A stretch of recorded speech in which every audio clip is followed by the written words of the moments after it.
Good morning, everyone. It's so great to see you here this morning. I can already palpate, we use that word in medicine all the time, but I can feel the energy in the room.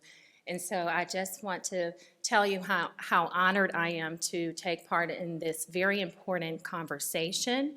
And I want to thank the Crohn's and Colitis Foundation for inviting me as a speaker and participant in this morning's program. It is through programs like this that I can also learn how to better serve my patients and share this with my colleagues as well. So thank you. So one of my personal missions in my career, during my career, is to eliminate healthcare disparities in the field of gastroenterology. And so I serve as the chair of Diversity, Equity, and Inclusion nationally, representing 2,300 physicians across the nation in an effort to reduce healthcare disparities. It is also with foundations such as this that I understand what actions need to take place.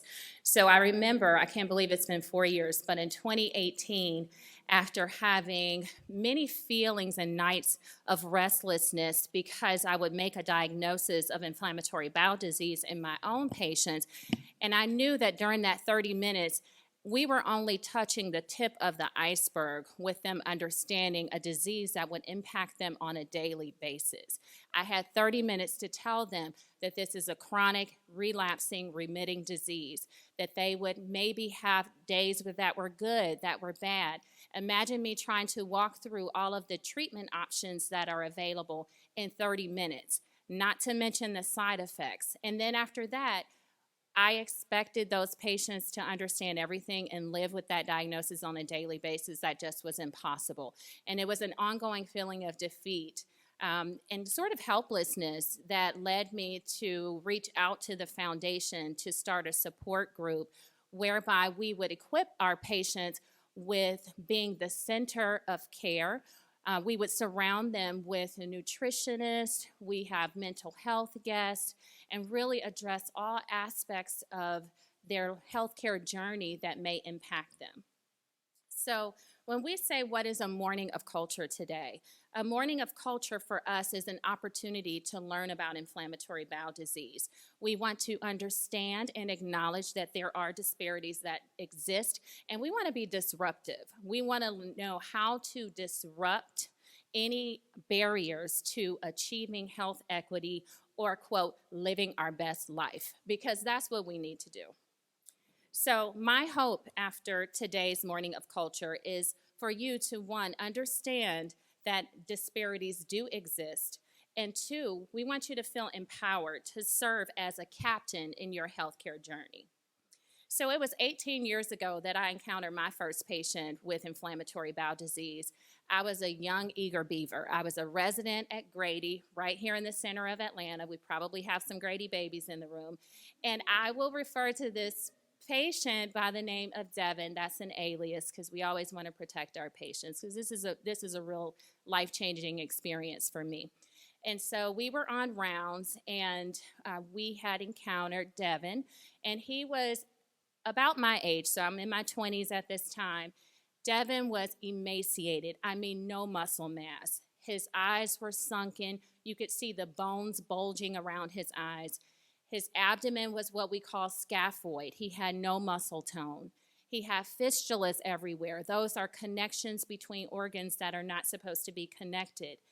And I could only imagine the stigma that was associated with that, because this was 18 years ago. So we're at the peak of the AIDS epidemic during this time. This was before, well, maybe heart therapy was emerging at the time, but it was sort of before we had really great therapies for HIV. So I'm sure that he was labeled as such. And at the time, he was there. He had exhausted all of the available therapies to him at that time. He was dependent on IV nutrition, and he had developed heart failure. And that heart failure was a result of vitamin deficiencies. And so we're on rounds really discussing in an academic fashion, what are the contributors to cardiomyopathy or congestive heart failure in somebody that has malnutrition. And that was sort of the academic nature of what we were doing. I looked over at that family, and that family looked back at me, and I will never forget that feeling that I had. It was almost as though they were looking at me like I was the last little bit of hope that they had. And I felt helpless and defeated because I didn't know enough about the disease at that time. I did not feel as equipped to do what we have the ability to do today. And our therapies have also changed dramatically. But I'll never forget that moment.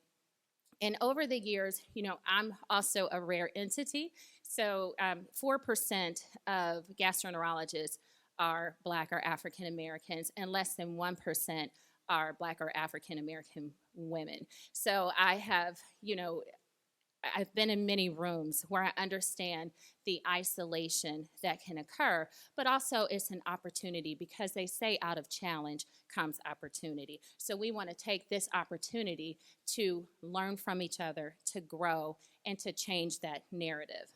So what are some of the factors or some of the facts that we know about disparities in inflammatory bowel disease in the Black and African American community? We know that there is a delay in diagnosis that occurs. We know about how the diagnosis or the symptoms actually get dismissed and attributed to other things. All rectal bleeding is not just hemorrhoids. We know that there's more aggressive phenotypes, and what we mean by that is that the disease tends to have more fistulizing features, more perianal disease is present. There's increased risk of surgeries with this disease. There's worse outcomes after surgeries. There's increased risk of hospitalizations in our community. There's increased risk of intensive care stays in our communities. One of the markers of disparities in healthcare is emergency department room use. There's increased risk of emergency department room use. There is a lower likelihood to be in remission at any point during the disease. So how does that impact our community? Well, we know that this leads to increased risk of stress, anxiety, and depression, and that translates to increased risk of death as well. So as we learn more about IBD, it's important that we are visible. And how do we increase visibility? We have to be present. Okay, we have to have knowledge. Knowledge is power. We need to be a participant in clinical trials. Clinical trials are important because if a drug has not been studied in the person that I'm treating, I cannot confidently tell you all the side effects that you should look for with this medication. I can't tell you the likelihood that this medication will work because what we do is supposed to be evidence-based, and if I don't have the evidence, then I'm not sure that I'm presenting the accurate data. So when we talk about culture, so what exactly is culture? Culture is a set of shared customs, beliefs, social forms, and value that a group has that is accepted. A culture is something that is passed on to generations, and the way that you change culture is by learning, and this is a known fact. So we have to learn and understand cultures first to address the inequities in inflammatory bowel disease. So let me give you another example of that. So diet has been shown to play a role potentially in our microbiome. A lot of studies and work is going on in the microbiome. You may have heard of the gut bacteria, and it's been shown that there's decreased gut diversity in inflammatory bowel disease. So we live with trillions of bacteria in our gut, and I used to tell my patients that for every gram of stool, there's 1 billion bacteria. So understanding the role of bacteria in inflammation is sort of the epicenter of where we're moving now. It's a microbiome project. Well, our diet plays an important role in the microbiome. Did you know, however, that 24% of the Black communities are food insecure? Imagine the negative impact of food insecurities or poor food access on the microbiome. So we have to understand as well the social determinants of health. There's a quote from Martin Luther King that says, "Of all the forms of inequity, justice in healthcare is the most shocking." I think that's absolutely true. We have to understand that the injustices in healthcare are deep-rooted, and we have to understand the social determinants of health. So in order to do so, we have to address and attack this from all aspects, including understanding our neighborhoods, our communities, our educational system, and the healthcare system, and becoming more visible in all of these aspects. So as Stephanie said, she was on an oasis with her journey. We're on this journey together. We hope that you leave here today feeling empowered, knowing that you are able, capable, and you deserve to live your best life. So with that being said, do I go on into complementary medicines? Okay. All right. So I'm going to present to you today complimenting me as a person of color, and we're going to talk about complementary and alternative medicines. And for any of you that have been on these support groups that we have had, this is often a hot topic, and so it's important that we address this. I do have some disclosures, faculty disclosures. I'm on Bristol Myers Squibb, Red Hill Biopharmaceuticals, and AbbVie as a consultant. So we'll dive right in. So the use of complementary medicines, 30 to 50% of patients with inflammatory bowel disease do use complementary alternative medicines. And complementary alternative medicine use in Black communities is substantial. There is a study that showed that up to 25% of Black and African Americans living with chronic illness turn to complementary alternative medicines as their primary treatment. It may represent an attempt to control disease, and structural systems, as we've talked about, may contribute to the influence of the use of complementary alternative medicines. If I walk into a place and nobody looks like me, talks like me, or educates me on what I'm supposed to do, I doubt that I'm going to go home and take a biologic that I read on the internet causes cancer. And so that's the reality of what we're dealing with.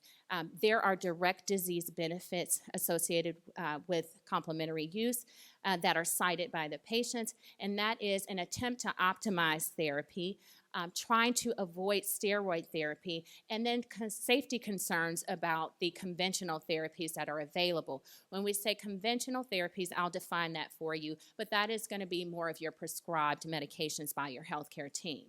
Some of the indirect disease benefits cited for complementary medicine use is patients having a sense of greater control over their disease when they're controlling what they get on their own, and a sense of greater safety. So as we look at our treatment options for inflammatory bowel disease, we generally divide these into three main buckets. There is immune modification, because we know that this is a disease of immune dysregulation, so most of our therapies are targeting how to balance the immune system. There's the microbiome manipulation that we talked about. Our microbiome, our gut bacteria, are robust, and we have 150 times the amount of genetic material in our intestines as opposed to our own human DNA. And so, that's an important focus of treating your inflammatory bowel disease. And then we have our surgical interventions, which are sometimes a last resort and sometimes necessary. And where we would fit complementary medicines then is here between immune modification and microbiome manipulation is where this particular treatment option falls. And so I want to emphasize that when we are talking to patients, again, the patient should be the captain of their journey. And so we really need to rally around our patients and understand what's going on with them. And then we can talk to the dietitians, we can talk to the insurance companies, we can talk to their primary care physicians, but they should be the center, and we need to understand what it is that is going on with them and what therapies they're taking on their own. So we are able to predict, based on several studies, who will use complementary medicines. I told you that African Americans with chronic conditions are 3 times more likely to use some complementary medicines than not. And why? There are most of the reasons cited are concerns for side effects or dissatisfaction with conventional therapies. Females have a greater likelihood of using complementary medicines. Those with higher education, used by friends and family. A part of our culture is collectiveness and togetherness. And so if our cousin tells us that they took this ashwagandha or boswellia, then that is something that we might try, right? And then we say, well, hey, it's natural. What's the harm in trying this? If somebody has a longer disease course, they're kind of reaching for other things that they think may help them in their journey. Prolonged use of steroids, vegetarianism has been associated with more of a rejection from conventional medicines and looking for more alternative ways in therapies. And then mental health comorbidities, also are associated with increased use of complementary medicines. So let's define complementary and alternative medicines. Conventional medicine is Western medicine or modern medicine, and this is what's delivered by healthcare professionals using scientific research. This is prescriptions, pharmaceuticals, radiation, surgery, psychotherapy, and rehabilitation medicine all fall under the conventional categories. Complementary medicine is non-mainstream practice used in conjunction with conventional medicine, and that's important. When we're talking complementary, it should not be a standalone therapy in most cases. And in this category are herbs, dietary supplements, vitamins, mind-body therapies, probiotics, and THC. Alternative medicine is tactics that replace conventional medicine. And ideally, we would have an integrative approach. I've been following a colleague of mine. She has a practice called Katie Integrative, and she brings together very nicely conventional and complementary medicine to treat you as a whole, the whole patient. So during our presentation today, we will define complementary medicine, understand the various categories of complementary medicine, review some of the evidence behind it, and understand where to position this particular therapy. So some of the challenges with complementary medicine are that patients are reluctant to discuss it with primary care physicians. They don't think that primary care physicians have a good handle on it, and honestly, there's a lot of bottles that people bring to me from health food stores that I have to turn it over, look at the ingredients, and start to do some research myself. There's concerns for discontinuing conventional therapies. So there is concern with complementary medicine use that somebody with advanced disease may turn to alternative therapies. And sometimes with inflammatory bowel disease, once the horse is out of the barn, it's hard to sort of get it back in and get it under control. So some of the concerns with complementary medicine is really missing the opportunity to change the trajectory of the disease by intervening early. Lack of well-designed trials is very important in terms of complementary medicines. We are very fearful about encouraging the use of something that we don't know about in a well-designed clinical trial, and so that somewhat limits the discussion around this. Lack of regulation by the FDA with these drugs is a concern because while these are natural therapies, the dosage has been looked at. It's not consistent just in pill to pill, bottle to bottle. So people don't always know what they're getting, and so our Federal Drug and Administration does monitor this in the conventional therapies. There's safety concerns. I have some people come to me and they're on 20 therapies, 20 different complementary medications, and the problem with that is every drug, whether it's natural or synthetic, does have a certain structure, and you can get drug-drug interactions. And then a lot of the efficacy is based on anecdotal evidence. So meaning that someone said that it worked well for them, and so you're going to try it hoping that it works well for you. So the categories of complementary medicine are broadly divided into 4 different groups. We have our mind-body therapies, our probiotics and our microbiome, vitamins, minerals, and supplements, and then medical cannabis. So those are the ones that we're going to talk about today. How many of you have, just by show of hands, have tried some type of complementary medicine? Okay, so that is exceeding the number that they said here, right? So most of us in the room have, and I have, and so it's not all bad, and that's what I want to highlight today. It really isn't. It really is there to complement, and there are some studies that are ongoing to really try to understand the effects of various therapies. So let's start by talking about mind-body medicine. So we know that the increased stress and anxiety levels are associated with inflammatory bowel disease. It can flare your inflammatory bowel disease, and it negatively impacts your quality of life. As Stephanie alluded to, having to know where every restroom is, scouting out the building, knowing where every restroom is on your way to work, that affects your quality of life. So mind-body therapies are aimed at the mind-body-gut intersection. And this is sort of surrounded on or based on the foundation of psychoneuroimmunological connections with the nervous system, the immune system, and the gut response. So the mind-body medicine goal is therefore to reduce stress and to decrease your inflammatory response. So mind-body therapies, I'll go over a few examples of those that are used in inflammatory bowel disease. So meditation, this encompasses a broad range of practices that involve the training of the mind to focus you back on attention. I had a speaker to come on, and she did this 5, 4, 3, 2, 1 exercise where you identify 5 things in a room, and then touch 4, and then smell 3, and then, all of this. This is to bring your attention back to the present moment. Mindfulness also teaches one to bring attention to the present moment non-judgmentally. So we're not thinking about anything. We're not judging anything. We're just here. We're here right now in this moment in our chair listening to me. That's being mindful.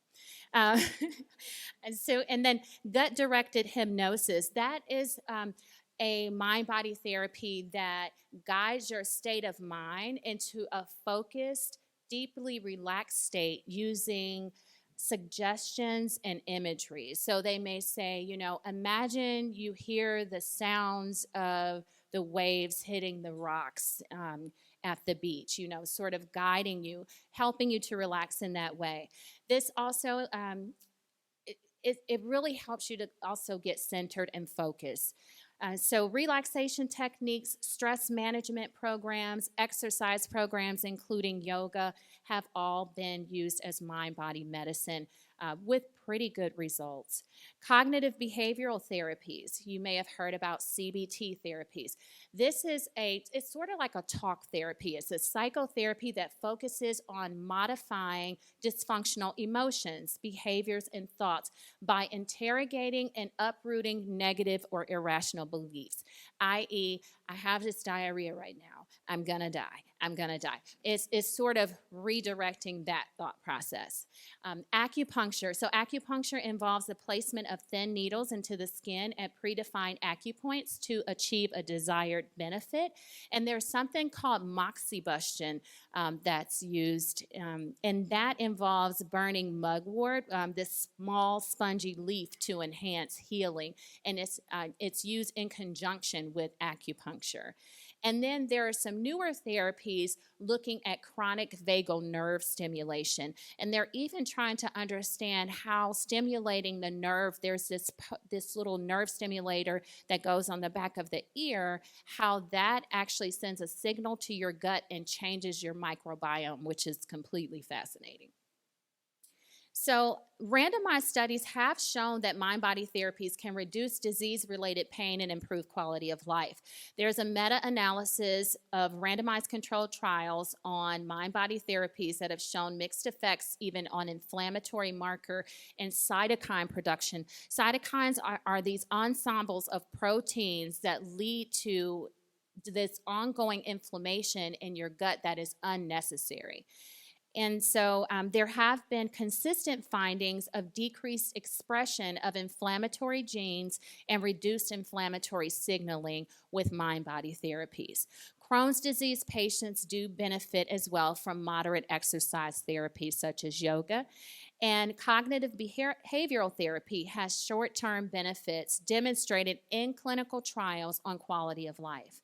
So, in summary, cognitive techniques are safe adjunct approaches that improve the psychosocial status and quality of life in patients living with inflammatory bowel disease. So, mind-body therapies, we're 100% okay with you trying those. What about probiotics? If I had a show of hands, I know that we have all tried probiotics in this room, probably every single one of us.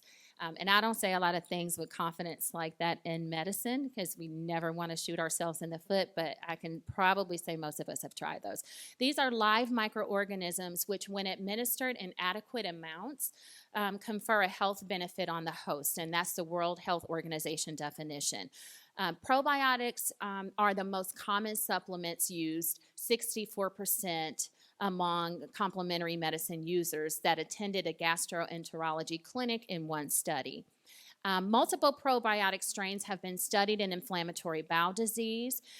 These include Bifidobacter, Lactobacillus, E. coli Nissl 1917, and Strep thermophilus. You may have heard of VSL number 3 if you have inflammatory bowel disease, and that one actually contains the Streptococcus, Lactobacillus, and Bifidobacter, and actually was pretty promising in some of the IBD trials.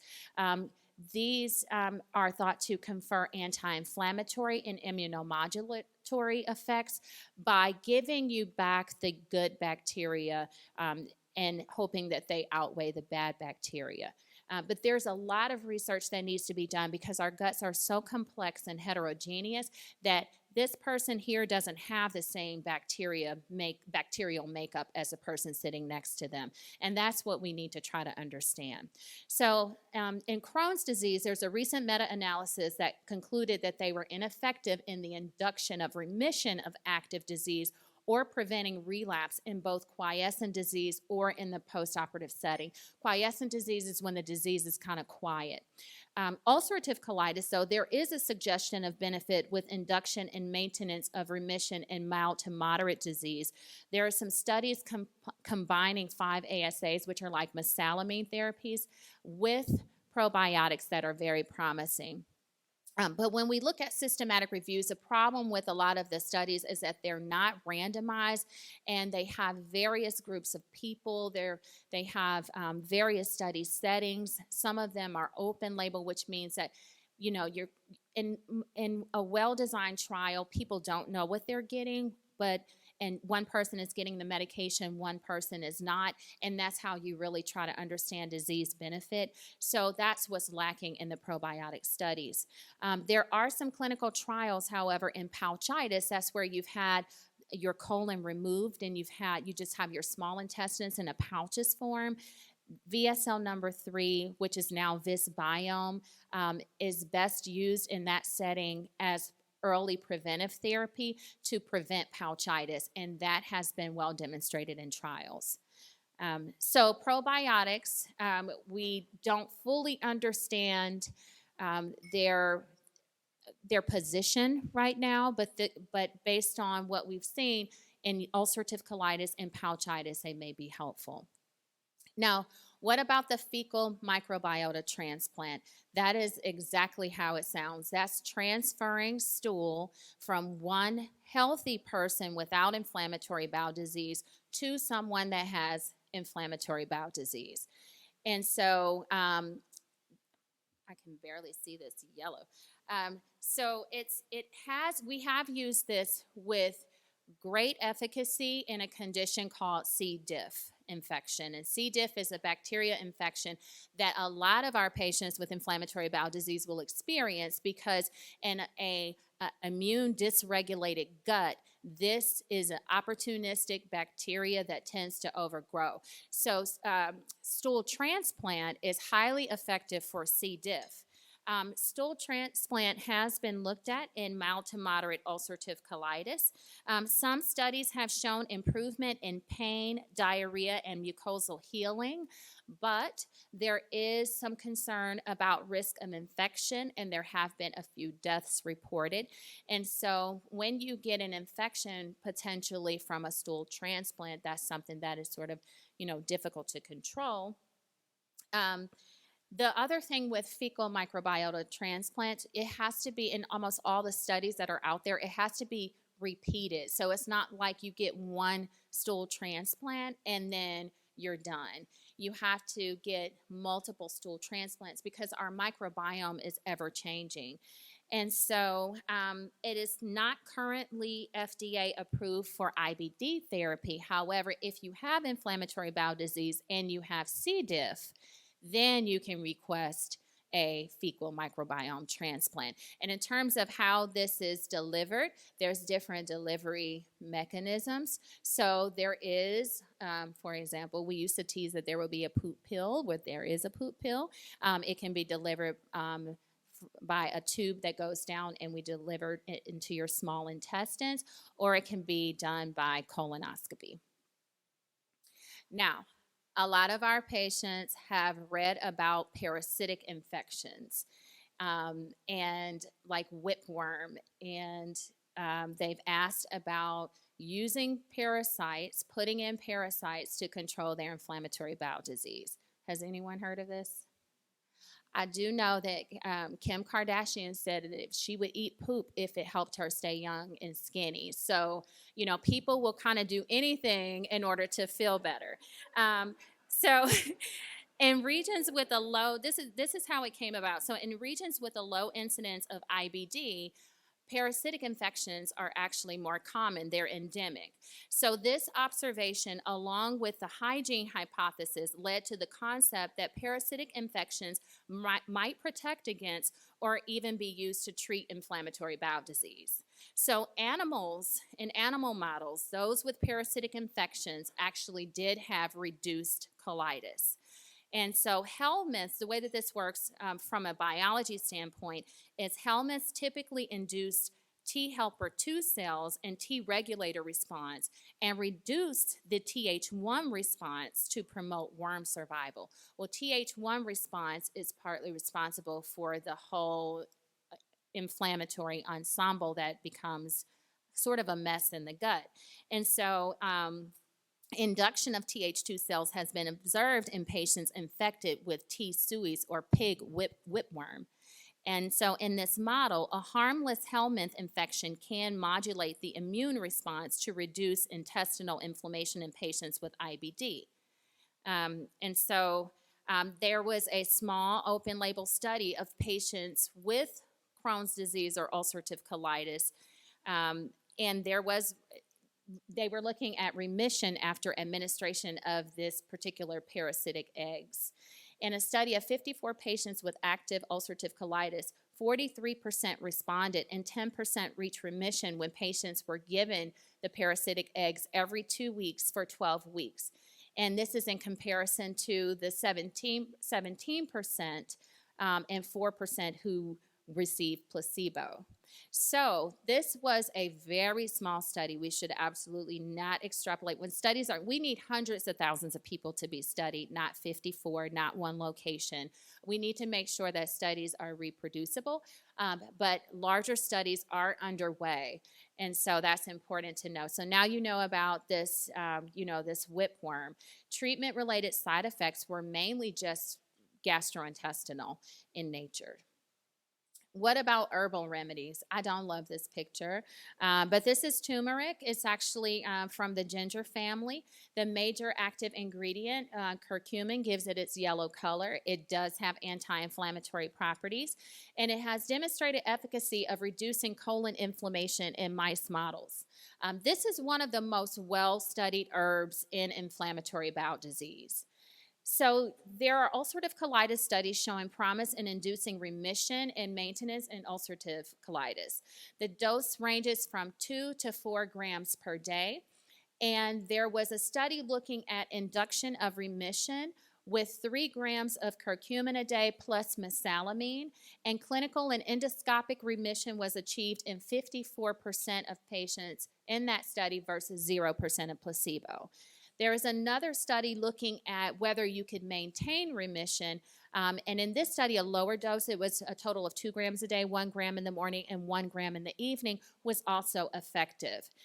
There was an enema study that where they gave the turmeric by an enema, and that study did not show improvement. So in conclusion, we do think that turmeric is a safe supplement. Larger studies are needed. And it's just important that you mention that you're taking this to your provider so that we can help you and understand any potential drug or gut interactions that may occur. Next one that's pretty common is fish oil or omega-3 fatty acids. So fish oil is found predominantly in oily fish such as tuna, salmon, mackerel, herring, and sardines, or commercially available as fish oil capsules. Supplementation of omega-3 fatty acids has demonstrated benefits in animal model where they have induced a colitis and then started to supplement with the fish oils, and that decreased inflammatory proteins. It has been reported that there are lower rates of ulcerative colitis in patients that are on a diet that is high in omega-3s. However, when they try to just supplement patients with ulcerative colitis, with inflammatory bowel disease, the study results lacked efficacy, so we did not see a major remission in Crohn's disease. And then in ulcerative colitis patients, it wasn't exactly clear. Some of the studies were positive and some were negative. So in summary, again, more studies are needed in this area. But what we do advise patients is that the Mediterranean diet, which is naturally high in omega-3 fatty acids, may be helpful. All right, aloe vera. This is a tropical plant that's been used for thousands of years with reported medical benefits. It's one of the most common remedies as well, used in patients with inflammatory bowel disease. It has immunomodulatory effects demonstrated in mice models. There's a trial in the United Kingdom where they randomized 44 patients with ulcerative colitis to receive oral aloe vera gel twice a day for 4 weeks, or placebo, and there was a clinical response of 47% in those receiving aloe vera compared with 14% in the placebo group. However, when they went to do a colonoscopy on these patients, there was no differences in their endoscopic scores. And so people felt clinically better, but they didn't have mucosal healing. This has a very favorable safety profile. In other words, it's relatively safe, but more studies are needed on aloe vera. All right, how many of you have heard of wormwood? Anybody? Okay. So wormwood is from the genus Artemisia, and it comprises over 400 species of herbaceous plants that have traditionally been used to treat a variety of digestive ailments. Wormwood contains thujone, though, and that has been associated with dose-dependent neurotoxicity in humans and can induce convulsions and psychosis, and that's one of our concerns with wormwoods. There were 2 small trials that suggested efficacy for wormwood in Crohn's disease. But these trials, they didn't tell us about adverse events in one of those studies. And so large randomized controlled trials evaluating the safety and efficacy of wormwood are required before any recommendations can be made about its utility in Crohn's disease. Some additional supplements that you may have heard of are low-dose naltrexone. I do have a few patients on LDN is what they call it in the studies. And this is based on opioid antagonism. So opioid signaling, long known to affect secretion and motility in the gut, has been implicated in the inflammatory cascade of Crohn's disease. So low-dose naltrexone is an opioid antagonist that has gained interest as a potential therapy. There is data from one small adult study that suggested that low-dose naltrexone may provide benefits in terms of clinical and endoscopic remission in adults that have active Crohn's disease, in particular in patients that have ileitis. That's what's been looked at here. And no serious adverse effects have been reported even when they pooled together studies. So I did feel comfortable actually prescribing the low-dose naltrexone for a few of my patients.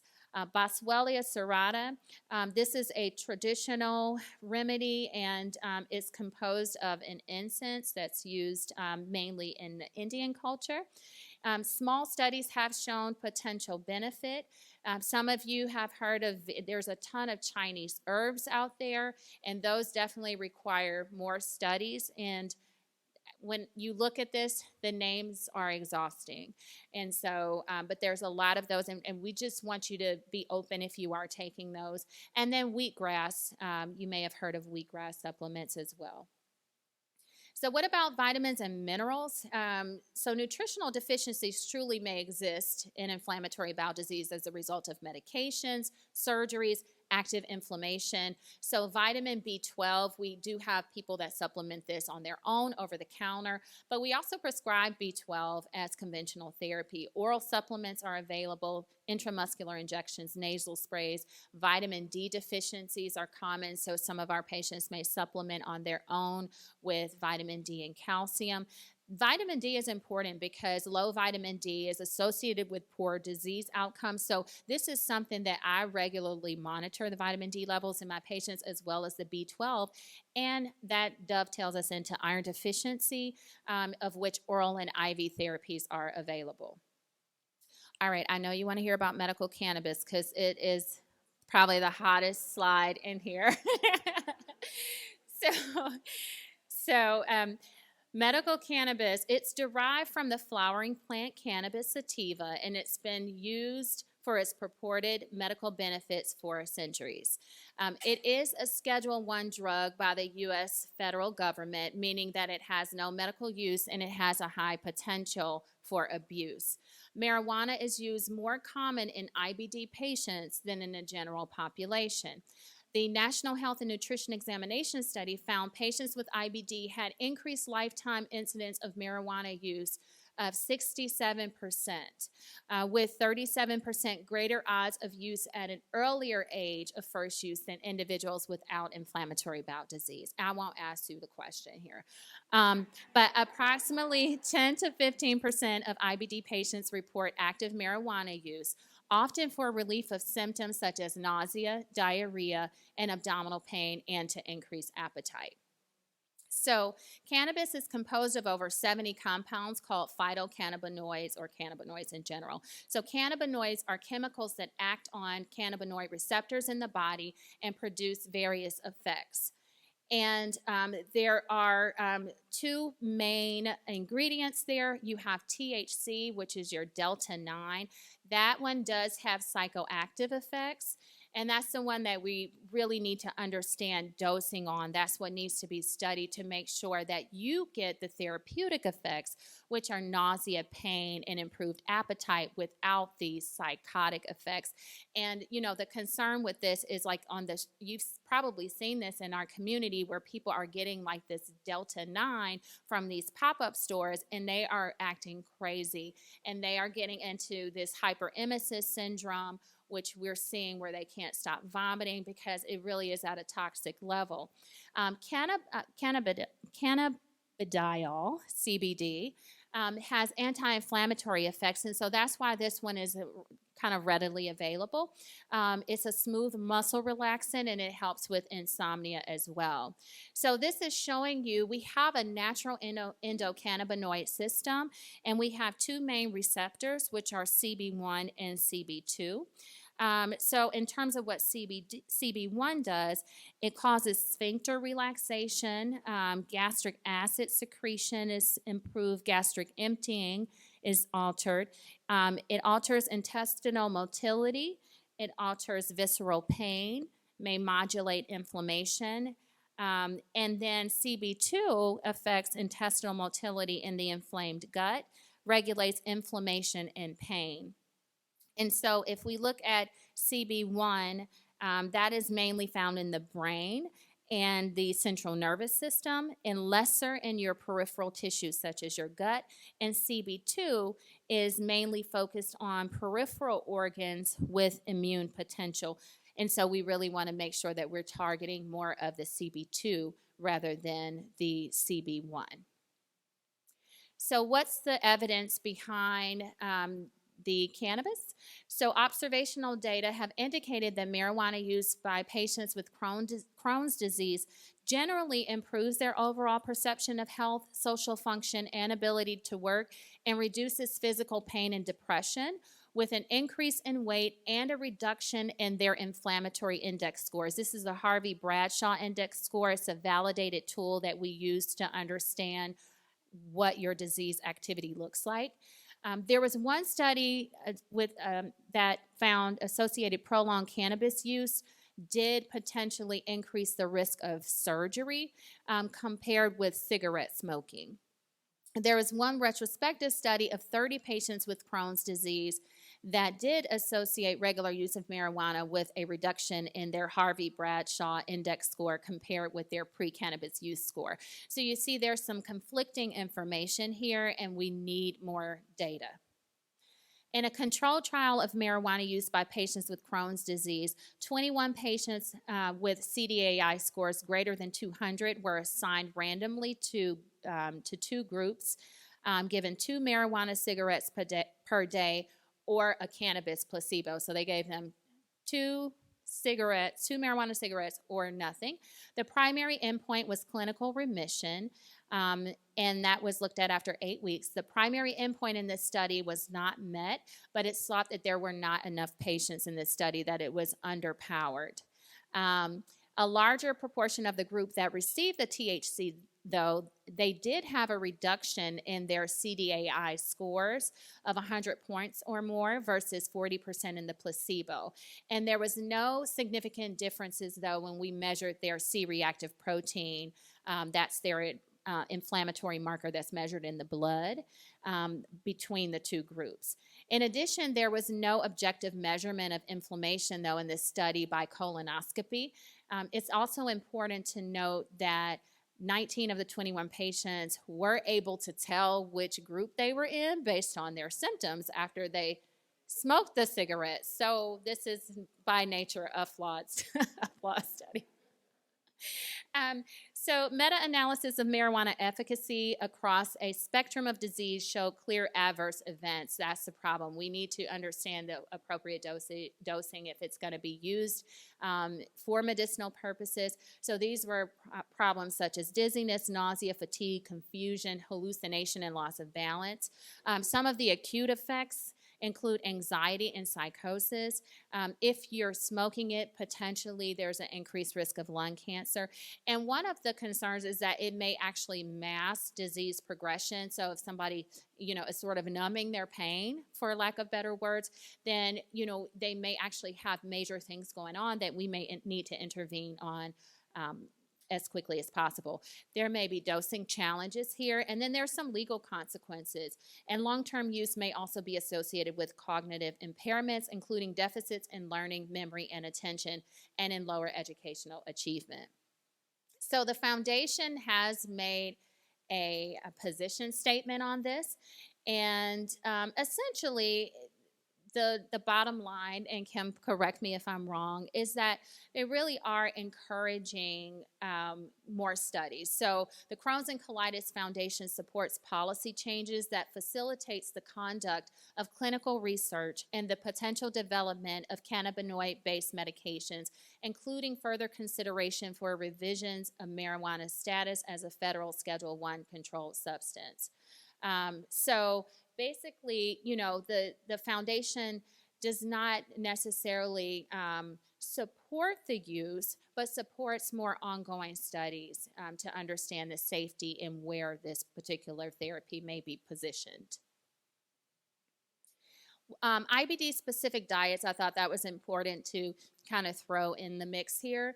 So diets may improve symptoms and inflammation by altering intestinal permeability, by sealing the gut so you don't have a leaky gut, for lack of better words, and then by altering the microbiome, which definitely contributes to inflammation and opening the gut for potential infections and so forth.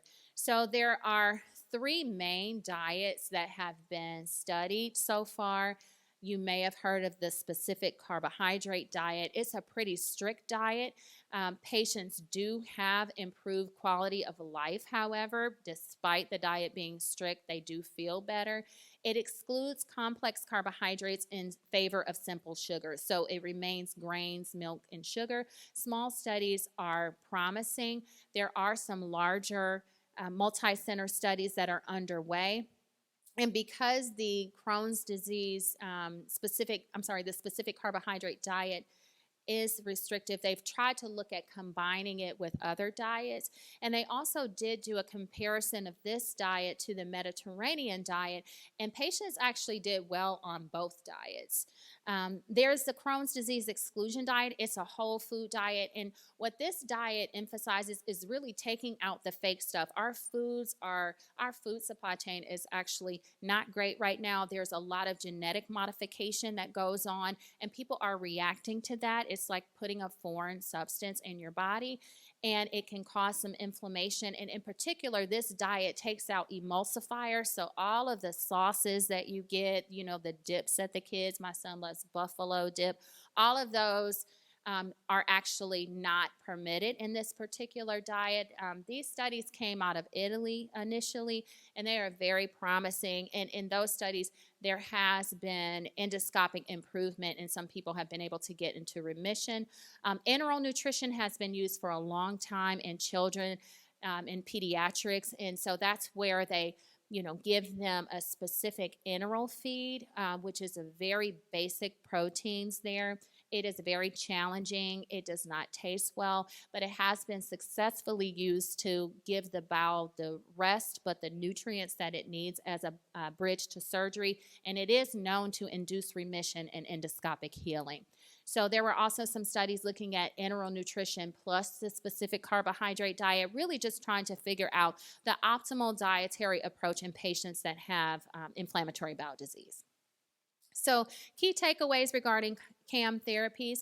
CAM therapies may be helpful as adjunctive therapies. Mind-gut therapies are helpful to improve quality of life. I think we can all walk away knowing that we can do some meditation, mindfulness, and be okay.